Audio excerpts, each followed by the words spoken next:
Hello friends, मैं हूं हितेश सोमपुरा और आज मैं आप लोगों को दिखाऊंगा एक बहुत ही यूज़फुल, इंटरेस्टिंग और नया प्रोडक्ट जो कि एक जापानीज प्रोडक्ट है। और ये है एयर कंडीशन जैकेट, जो कि आप देखेंगे कि यहाँ पर एक पंखा है, यहाँ पर भी एक पंखा लगा हुआ है और ये पंखे की वजह से बलून की तरह फूल जाता है। यहाँ पर इससे एक पावर बैंक लगी हुई है, इससे इसकी स्पीड कंट्रोल हो सकती है।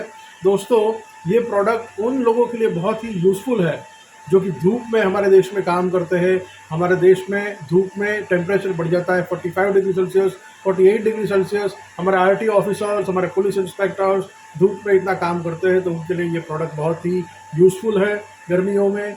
और ये एक्चुअली जापानीज प्रोडक्ट है, लेकिन मैंने अमेज़ॉन से ख़रीदा था। इसकी कीमत फ़िलहाल 4800 रुपीज़ है, लेकिन जैसे जैसे ये प्रोडक्ट पॉपुलर होगा वैसे वैसे इसकी कीमत भी रीज़नेबल होती जाएगी।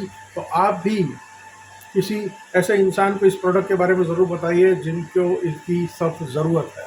Thank you.